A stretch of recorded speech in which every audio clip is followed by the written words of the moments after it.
घना अंधेरा, जंगल के बीचों बीच अकेला आश्रम, आसमान में बादल और दूर कहीं से लगातार गरजती बिजली की आवाज। रात के उस पहर में जब ज्यादातर लोग गहरी नींद में होते हैं, एक बूढ़ा आर्श छोटी सी ज्योति के सामने आंख बंद करके बैठा था। अचानक द्वार पर किसी के भागते हुए पैरों की आहट हुई। धड़ाम से दरवाजा खुला और एक भीगा हुआ युवक घुटनों के बल भीतर गिर पड़ा। अर्शिवर, मेरी मदद कीजिए, भगवान राम ने मुझे श्राप दे दिया है। उसकी आंखें डरी हुई थीं, कपड़े फटे हुए और चेहरा ऐसा जैसे कई दिनों से रो रो कर सूज गया हो। आशी ने झट से उठकर उसे संभाला, आसन पर बैठाया और शांत स्वर में बोले, बेटा, धीरे बोलो, कौन हो तुम और क्या कहा तुमने? स्वयं श्री राम ने तुम्हें श्राप दिया? युवक ने कांपती आवाज में कहा। हां गुरुदेव, मर्यादा पुरुषोत्तम राम, जिनकी भक्ति में मैंने पूरी जिंदगी गुजार दी, उन्हीं भगवान ने मुझे श्राप दिया कि मेरी पूजा से मुझे शांति नहीं मिलेगी, मेरे सारे काम अधूरे रहेंगे, मैं जहां जाऊंगा वहां दुख ही दुख बढ़ेगा। ऋषि ने गहरी सांस ली। उनकी आंखों में आश्चर्य भी था और करुणा भी। उन्होंने कहा, यह बात साधारण नहीं है। राम किसी को यूं ही श्राप नहीं देते। पूरा प्रसंग बताओ, सच सच सब शुरू से सुनाओ। युवक ने आंसू पोंछे, थोड़ी देर चुप रहा, फिर धीमे धीमे कहानी शुरू की। मेरा नाम अवधेश है। मैं अयोध्या के पास बसे एक छोटे से ग्राम में पैदा हुआ। बचपन से ही घर में रामायण का पाठ होता था। माता हर शाम तुलसीदास की चौपाइयां सुनाती थीं। मैं जब छोटा था तो राम राम झपते झपते ही सो जाता और सुबह भी यही नाम लेकर उठता। गांव वाले कहते, यह लड़का बड़ा होकर बड़ा भक्त बनेगा।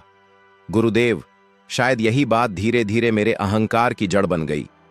दोस्तों, अब तक की कहानी आपके दिल को कैसी लग रही है? अगर जरा सी भी अच्छी लगी हो तो दिल से जय श्री राम या जय खाटू श्याम कमेंट में जरूर लिखिए। बचपन में अवधेश का एक ही काम था, दिन भर पढ़ाई के बाद मंदिर भाग जाना, वहां घंटों बैठकर राम दरबार की मूर्ति को देखना। धीरे धीरे उसमें अद्भुत लगन आ गई। वह उपवास रखने लगा, जप तप करने लगा। बड़े बुजुर्ग भी कई बार उससे सलाह लेने आने लगे। समय बीता, माता पिता बूढ़े होते गए, लेकिन अवधेश की प्रसिद्धि बढ़ती गई। लोग उसे छोटा संत कहने लगे। उसकी वाणी को भगवान का संदेश मानने लगे। एक दिन गांव के बड़े बड़े लोग उसके पास आए। बाबा अवधेश, हमारे खेत सूख गए हैं, बरसात नहीं हो रही, आप भगवान से प्रार्थना कीजिए। अवधेश ने उसी श्रद्धा से राम का नाम लिया। बरसों की भक्ति से भरी आंखों से आकाश की ओर देखा और आश्चर्य, उसी रात घनघोर वर्षा हुई। गांव वाले और भी अधिक झुकने लगे। देखो, अवधेश जी तो सीधे राम से बात करते हैं। यहीं से भीतर कुछ बदलने लगा। अब जब कोई आता तो अवधेश के होंठों पर हल्की सी मुस्कान आ जाती। क्यों परेशान हो? यहां आ गए हो ना, अब राम सब ठीक कर देंगे। धीरे धीरे राम सब ठीक कर देंगे की जगह उसकी जबान पर आने लगा। मैं देख लूंगा, चिंता मत करो।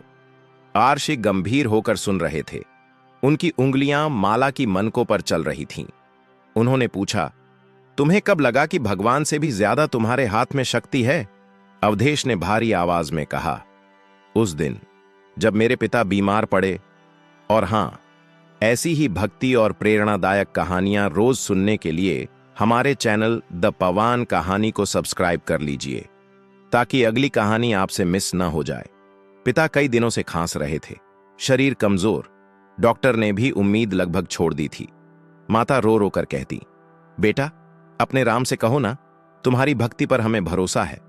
अवधेश ने गर्व से सिर उठाया। मां, जब तक तुम्हारा बेटा जिंदा है, पिता को कुछ नहीं होगा। मैं राम से कहूंगा, उन्हें लंबी उम्र देनी ही पड़ेगी। उस रात उसने पहली बार भक्ति की जगह झगड़े की तरह प्रार्थना की। प्रभु, मैं आपका इतना बड़ा भक्त हूं, लोगों की परेशानी दूर करता हूं। आज पहली बार अपने लिए कुछ मांग रहा हूं। अगर आपने मेरे पिता को नहीं बचाया तो दुनिया कहेगी कि आपकी भक्ति व्यर्थ है। आंसू, रोना, जिद सब मिला जुलाकर वह पूरी रात मंदिर में गिरा रहा। सुबह आंख खुली तो पिता ने मुस्कुराते हुए उसका हाथ दबाया। बेटा, मैं अब अच्छा महसूस कर रहा हूं। कुछ ही दिनों में वह उठ बैठने लगे, चलने लगे और फिर जैसे चमत्कार पूरी तरह स्वस्थ हो गए। गांव भर में यह बात आग की तरह फैल गई। अवधेश ने भगवान को मना लिया। अब वो जो कहेगा वही होगा। अवधेश के भीतर अब एक नई आवाज उठने लगी। देखा, तुम्हारे कहने से ही तो राम ने पिता की जान बचाई। तुम्हारे बिना तो शायद अब लोगों के सामने वह सीधा खड़ा हो जाता।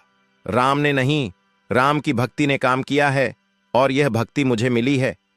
धीरे धीरे उसने अपने आसपास के लोगों को टोचना शुरू कर दिया। तुम लोग सिर्फ मूरत के सामने हाथ जोड़ते हो। असली संपर्क तो मेरे जैसा साधक ही कर सकता है। जो उससे असहमत होते, उनके लिए उसके मन में तिरस्कार भरने लगा। इन्हें क्या पता ईश्वर से बात क्या होती है, जरा सोचिए। अगर आप उसकी जगह होते तो क्या फैसला लेते? अपना जवाब कमेंट में जरूर लिखिए।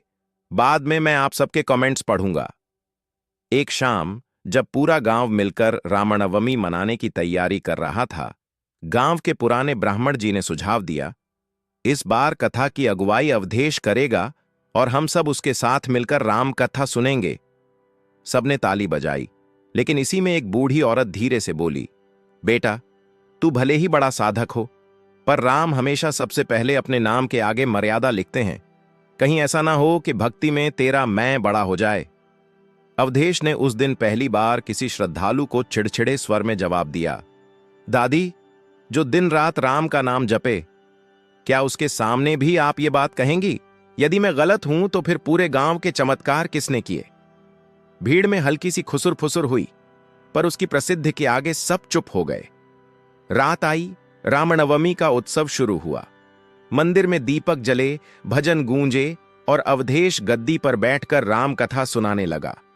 शुरू में उसकी वाणी में वही मीठा भाव था, लेकिन धीरे धीरे वह खुद पर ही बातें लाने लगा। आज जो भी यहां बैठा है, उसके घर में कभी ना कभी कोई चमत्कार हुआ होगा, और आप जानते हैं किसकी प्रार्थना से। उसी समय अचानक मंदिर के भीतर से एक ठंडी हवा चली। घंटी अपने आप बज उठी और दिए की लौ एकदम सीधी हो गई, जैसे किसी अदृश्य शक्ति के सामने खड़ी हो।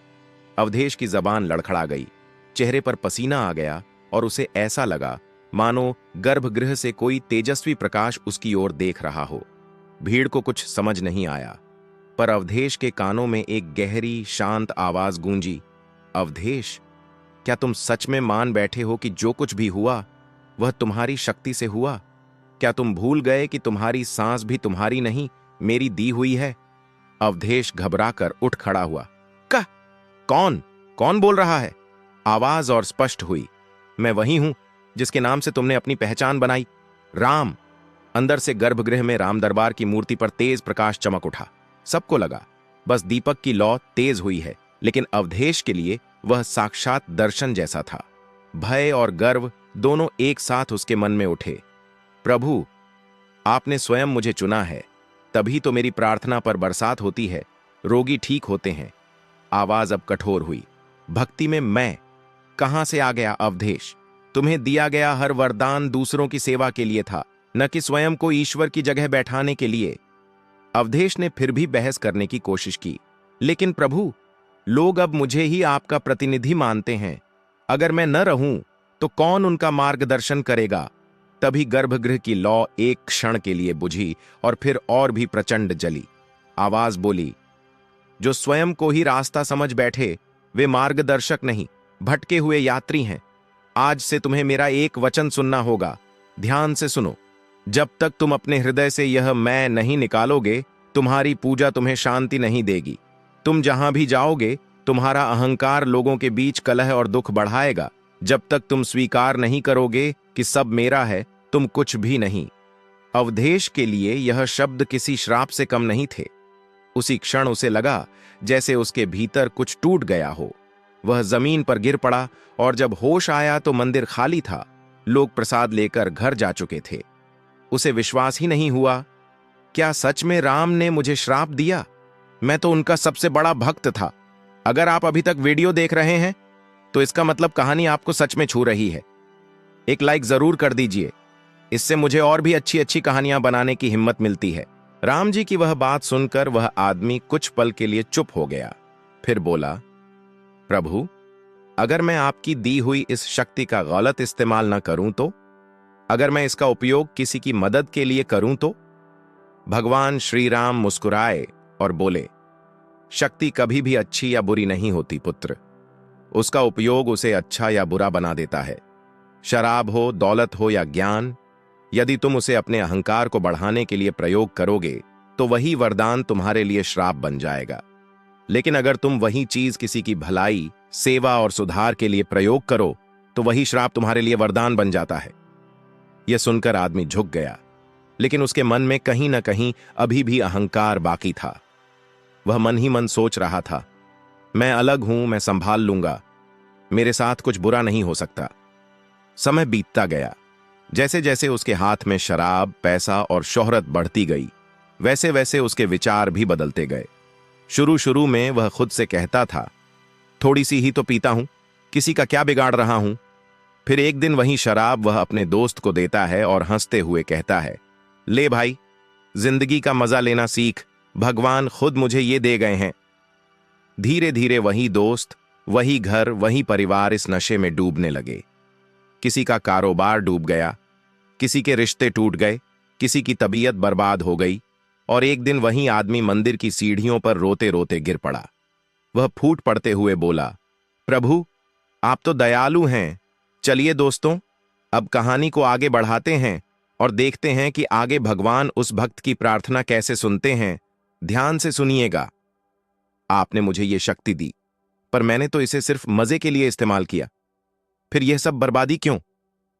उसी क्षण जैसे पूरी दुनिया थम सी गई, चारों तरफ एक गहरी शांति छा गई और उसके सामने अचानक वही दिव्य प्रकाश प्रकट हो गया।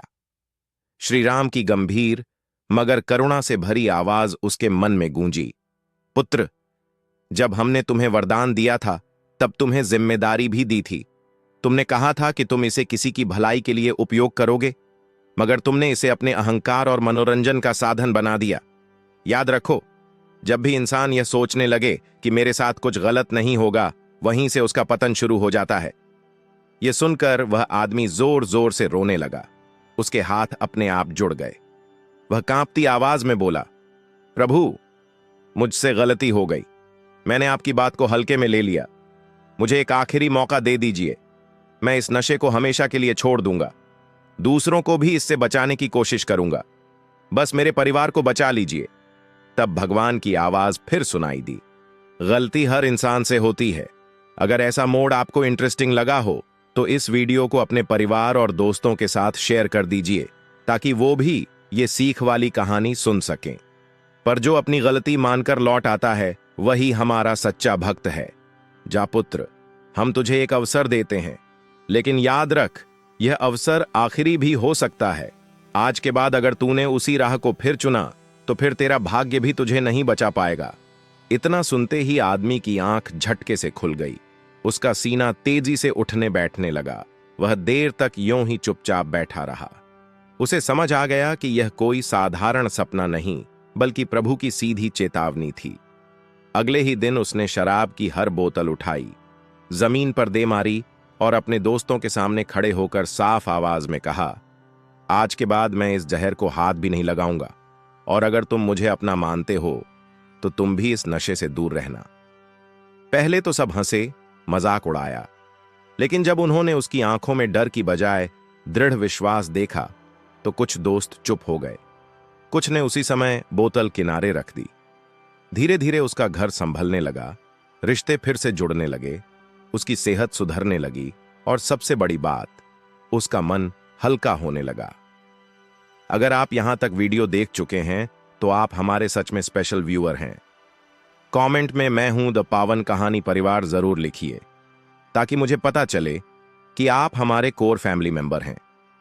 अब हर रात सोने से पहले वह भगवान श्री राम के सामने दीपक जलाकर सिर झुकाकर बस एक ही प्रार्थना करता, प्रभु, मुझे कभी इतना अहंकारी मत होने देना कि मैं आपकी दी हुई किसी भी चीज को वरदान समझकर अपने ही जीवन के लिए श्राप बना दूं। दोस्तों, अगर ये कहानी आपके दिल को जरा सा भी छू गई हो तो इस वीडियो को लाइक जरूर कीजिए, अपने परिजनों और दोस्तों के साथ शेयर कीजिए और ऐसी ही भावुक और सीख देने वाली कहानियां सुनने के लिए हमारे चैनल द पावन कहानी को सब्सक्राइब कर लीजिए। साथ ही बेल आइकन दबाकर ऑल नोटिफिकेशन पर सेट कर दीजिए ताकि अगली कहानी आपसे मिस न हो। यह भी याद रखिए कि यह कहानी एक कल्पित और भावनात्मक प्रस्तुति है, जिसका उद्देश्य केवल प्रेरणा और मनोरंजन है। किसी भी धर्म, देवी देवता, ग्रंथ या आस्था का अपमान करना हमारा इरादा बिल्कुल भी नहीं है। अगर किसी शब्द या प्रसंग से किसी की भावना आहत हो जाए तो उसे अनजानी गलती समझकर क्षमा कीजिएगा। आपका अपना छोटा सा परिवार द पावन कहानी आप सबके प्यार और आशीर्वाद से ही चलता है, इसलिए चैनल को सपोर्ट करते रहिए। अपनी राय कमेंट में जरूर लिखिए और हमें बताइए कि अगली बार आप किस विषय पर कहानी सुनना पसंद करेंगे। जय श्री राम, जय सीताराम।